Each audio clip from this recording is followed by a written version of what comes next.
नमस्कार दोस्तों, welcome to our channel. आपका बहुत बहुत स्वागत है। अगर आप इस चैनल पर नए हैं then don't forget to subscribe, ताकि आपसे कोई भी फ्यूचर में आने वाली वीडियो ना छूटे। चलिए चलते हैं आज के टॉपिक की तरफ। आज मैं आपके लिए एक ऐसी वीडियो लेके आई हूँ जहाँ पे आपको एक बहुत ही इम्पॉर्टेंट चीज़ का सोल्यूशन मिल जाएगा, वो है लंप सम इन्वेस्टमेंट। अगर आप लंप सम इन्वेस्टमेंट करना चाहते हैं और आपको समझ में नहीं आ रहा कि वो पैसा कहाँ लगाना चाहिए, कैसे लगाना चाहिए, तो ये वीडियो आप ही के लिए बनी है। Okay, continuing with this, lump sum के बारे में जब भी कोई इन्वेस्टर सोचता है उसके दिमाग में 2-3 आइडियाज़ आते हैं कि वो कहाँ वो लंप सम पैसा जो है वो लगा सकता है। सबसे पहला बैंक एफडी। बैंक एफडी के अंदर वो सोचता है कि चलो यहाँ लगा देते हैं, पैसे पड़े हैं, या वो सोचता है कि चलो स्टॉक मार्केट में लगाया जाए। अब कैसे? Through mutual funds. Mutual funds में बहुत ऑप्शंस रहते हैं लंप सम करने के, तो एक एक करके मैं आपके लिए वो ऑप्शंस लिख दूंगी और उसकी रिटर्न्स भी, और फिर उसको कंपेयर करेंगे कि कौन सा ऑप्शन जो है वो बेस्ट तरीका है लंप सम करने का। ओके, सो अगर मैं एक नॉर्मल रिटेलर के पर्सपेक्टिव से देखूं कि मेरे पास अगर लंप सम पैसा पड़ा है तो मैं उस लंप सम को कहाँ लगाऊंगी। अगर मेरे पास लंप सम पैसा पड़ा है तो सबसे पहले वो सोचता है चलो इसकी बैंक एफडी कर देते हैं। कभी भी मैं इसको रिडीम कर सकता हूँ, कभी भी निकाल सकता हूँ, और इसको जैसे ही निकालूंगा एक स्टेडी रिटर्न्स मिलेंगे। कभी ऐसा नहीं होगा कि मुझे नेगेटिव रिटर्न्स के साथ जो मेरा पैसा है वो वापस मिलेगा। या लोग सोचते हैं चलो स्टॉक मार्केट में ही लगाना है या कोई फंड लेना है, तो कौन सा फंड ले? Date fund. डेट फंड के बारे में भी लोग सोचते हैं। अब यहाँ पे डेट फंड का मतलब बहुत ही सेफ्टी, यहाँ पे आपको हाई ग्रोथ नहीं मिलेगी जैसे आपको इक्विटी म्यूचुअल फंड से मिलती है।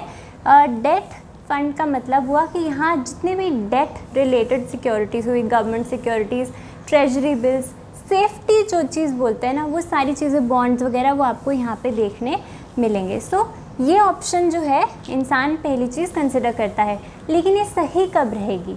ये आपके लिए तभी सही रहेगा अगर आपको शॉर्ट टर्म में आपका पैसा चाहिए, से 1 से 2 ईयर्स के बीच में। अगर वेरी शॉर्ट टर्म में आपको आपका पैसा चाहिए वापस फॉर वॉट एवर रीज़न, तो लोग इस मेथड को या इस ऑप्शन को कंसिडर करते हैं कि चलो एफडी में लगा देते हैं, डेट फंड में लगा देते हैं, पैसा कभी नहीं टूटेगा। हाँ, ज़्यादा रिटर्न्स नहीं मिलेंगे, लेकिन शॉर्ट टर्म का जो गोल था वो अचीव हो जाता है लोगों का। सेकेंड ऑप्शन लोगों के पास रहता है हाइब्रिड फंड्स। अब हाइब्रिड फंड में क्या होता है? हाइब्रिड फंड 2 चीज़ों का कॉम्बिनेशन होता है, डेट प्लस इक्विटी। इसमें इक्विटी का भी पोर्शन होता है, डेट का भी पोर्शन होता है। इसके अंदर भी बहुत चॉइसेस रहती हैं हाइब्रिड फंड के अंदर। अब यहाँ कौन इंसान करेगा जिसको मीडियम टर्म में पैसे की आवश्यकता पड़ेगी। अगर आपको पैसों की ज़रूरत मीडियम टर्म के लिए है, से लाइक 3 to 5 ईयर्स, इसके बीच में अगर आपको पैसा चाहिए, तो आपके लिए हाइब्रिड फंड्स ठीक रहेंगे, क्योंकि यहाँ भी वॉलेटिलिटी जो है वो कम देखने मिलती है, बिकॉज़ यहाँ भी डेट का कंपोनेंट जो है वो आ जाता है। अब last but not the least, ये लोग जो होते हैं ये डेयरडेविल्स होते हैं, थर्ड ऑप्शन वाले। इनको खतरों से खेलना पसंद है, इनको हाई ग्रोथ पसंद है, इनको अग्रेसिव ग्रोथ पसंद है। सो ये कौन से इन्वेस्टर्स हुए? उनका नाम है इक्विटी म्यूचुअल फंड्स में जो इन्वेस्ट करना चाहते हैं। सो नाम से आपको पता चल रहा होगा, म्यूचुअल फंड जो पूरी तरीके से इक्विटी बेस्ड है, इनमें लोग पैसा लगाते हैं। क्या ये सेफ़ है? बिल्कुल नहीं, बहुत रिस्की है। और यहाँ पे पैसा कब बनता है? अगर आप लॉन्ग टर्म के लिए आए हैं। अगर आप अपने पैसे को 10 साल के लिए छोड़ सकते हैं, उससे भी ज़्यादा टाइम के लिए छोड़ सकते हैं, तो आपके लिए इक्विटी म्यूचुअल फंड जो है वो सही रहेंगे। वरना आप हाइब्रिड फंड्स ले सकते हैं मीडियम टर्म के लिए, एंड वेरी शॉर्ट टर्म के लिए एफडी या डेट फंड जो है वो सही रहेंगे। ओके, सो ये हो गए हमारे लंप सम के ऑप्शंस कि आप तीनों में से कोई भी ऑप्शन अपने ज़रूरत के अनुसार चुन सकते हैं। अब मैं कौन सा ऑप्शन कवर करने वाली हूँ जो मेरा फेवरेट है, वो है इक्विटी म्यूचुअल फंड्स। अगर आपको आपके पास पैसे पड़े हैं, लंप सम अमाउंट है, चाहे वो जितना भी पैसा हो, 1 लाख, 2 लाख, 10 लाख, 20 लाख, जैसे भी जो भी अमाउंट है, अगर आप इस मेथड के थ्रू आना चाहते हैं, इस मेथड के थ्रू आप पैसा बाज़ार में निवेश करना चाहते हैं, तो इसको हम फर्दर एक्सप्लेन करने वाले हैं, क्योंकि यहीं पे रिटर्न्स सबसे ज़्यादा इन्वेस्टर की बनती है। ओके, अगर इन्वेस्टर इक्विटी चूज़ करता है कि नहीं, मैं तो ये वाले फर्स्ट 2 ऑप्शंस नहीं कंसिडर करूँगा, इक्विटी के थ्रू ही मार्केट में इक्विटी म्यूचुअल फंड्स लूँगा, स्टॉक मार्केट में डायरेक्टली इन्वेस्ट करूँगा, तो आपके ऑप्शंस फॉर लमसम क्या रहेंगे? लमसम के लिए आप इंडेक्स फंड ले सकते हैं, या आप फ्लेक्सी कैप ले सकते हैं, या आप मिड कैप भी ले सकते हैं, या आप लार्ज एंड मिड कैप वाले म्यूचुअल फंड जो हैं जिनमें आपको दोनों के बेनिफिट्स मिलते हैं, आप वो भी ले सकते हैं।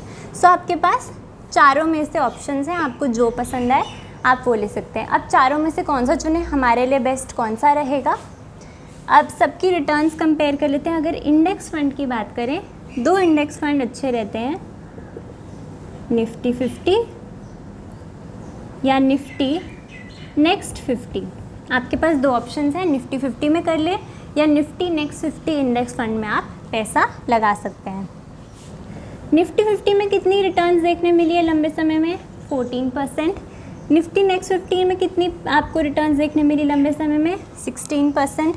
फ्लेक्सी कैप इन जनरल कितना देता है? 18%। मिड कैप कितना देता है? 22%। And large and mid cap कितना देता है? 20%। सो ये लॉन्ग टर्म में इनकी रिटर्न्स हैं रिस्पेक्टिवली सारे फंड्स की। अब आपको अगर हाई ग्रोथ पसंद है आप इनमें जा सकते हैं, अगर आपको बहुत सेफ्टी चाहिए, निफ्टी के साथ आपको चलना है, तो आप इंडेक्स फंड में भी इन्वेस्टमेंट कर सकते हैं, स्पेशली जब आपके पास लमसम है। अब हमने यहाँ मिड कैप या स्मॉल कैप क्यों नहीं चुना? मिड कैप स्मॉल कैप बहुत अच्छे होते हैं SIP के लिए, लमसम के लिए आप इनमें वेट कर सकते हैं जब मार्केट में आपको बहुत अच्छी करेक्शन मिले। अगर आप न्यू इन्वेस्टर हैं, mid cap small cap avoid करके चलें, और अगर लमसम कर रहे हैं उसमें भी आप थोड़ा कॉशियस रहें, क्योंकि अगर mid cap and small cap गिरने पे आए, चाहे जो भी रीज़न हो, बहुत गिर सकते हैं और आपने लमसम करना है। सो लमसम के बाद आप करेक्ट नहीं कर सकते, जहाँ आपने लगा दिया वो लगा दिया। अब उसके बाद अगर मार्केट नीचे आई, आपका फ़ंड भी नीचे आएगा और आपको एवरेज आउट करने का मौका नहीं मिलेगा। सो अब एग्जाम्पल से कवर करते हैं कि अगर मैंने ये लमसम किया तो मुझे कितना रिटर्न मिलेगी। मान लेते हैं मैंने 2 लाख रुपीज़ की लमसम की। अब ध्यान में रखें कि 2 लाख रुपीज़ की जो आप 2 लाख रुपीज़ का लमसम करेंगे, हमेशा लमसम से पहले आप ध्यान रखें मार्केट थोड़ी सी करेक्ट हो जाने दीजिए, तभी इन्वेस्टमेंट कीजिए। SIP में आप कभी भी कर सकते हैं, लमसम में आप 2-3% का तो वेट कीजिए, और वहाँ भी आप अपनी फ़र्स्ट इंस्टॉलमेंट डालें। फ़र्स्ट इंस्टॉलमेंट लाइक अगर आपके पास 2 लाख रुपए हैं तो 50,000 डाल दीजिए। अब जब मार्केट फिर एक और डिप देगी वहाँ और डाल सकते हैं, ऐसे करके। मतलब आपके पास जो भी कॉर्पस है लगाने के लिए, उसको 4 हिस्सों में तोड़िए, और 4 हिस्सों में तोड़ने के बाद first instalment, second instalment, third, fourth, ऐसे करके so on and so forth आप पैसा लगा सकते हैं। कभी भी एकदम से सारा पैसा कभी मत लगाइए, लमसम में भी ये स्ट्रैटेजी आप हमेशा याद रखें, तभी आपके बेस्ट रिटर्न जो है वो बनेंगे। ओके, सो 2 लाख रुपीज़ का लमसम हमारे पास करने के लिए है। इंस्टॉलमेंट वाइज हम जाएंगे, 4 हिस्सों में आप बांट दीजिए। फॉर एग्जांपल आपके पास 10 लाख है तो उसके 4 इंस्टॉलमेंट्स, 2 लाख है तो उसके, ऐसे करके आप चल सकते हैं। अच्छा, अब कहाँ मैं पैसा लगाना चाहती हूँ, तो सबसे पहले हम फ़ंड की बात कर लेते हैं। ये भी एग्जाम्पल है, आपके लिए कोई हार्ड एंड फास्ट रूल नहीं है, कोई रूल ऑफ थंब नहीं है, मैंने सिर्फ एग्जाम्पल पर्पज़ के लिए आप कोई और फंड भी ले सकते हैं। मान लेते हैं हम पराग पारेख में कर रहे हैं, पराग पारेख फ्लेक्सी कैप फंड। मान लेते हैं मैंने ये चूज़ किया, मेरे पास 4 ऑप्शन थे, मगर मुझे अच्छी ग्रोथ चाहिए, मुझे इंडेक्स से ज़्यादा पैसे कमाने हैं, मेरे पास लंबा टाइम है। फ्लेक्सी कैप मैंने चुना। इसमें लार्ज में कितना पैसा निवेशित है? 56%। मिड में कितना इस फंड ने दिया है? 7%। एंड स्मॉल में कितना दिया है? 7.5%। ऐसा एसेट एलोकेशन है इस म्यूचुअल फ़ंड का। अगर मैं यहाँ पैसा लगाऊंगी तो मेरे कितने पैसे बनेंगे, तो उसकी रिटर्न्स भी जान लेते हैं इस फंड की। 1 साल, 3 साल, 5 साल एंड ओवरऑल कितना पैसा इसने कमा के दिया फंड ने।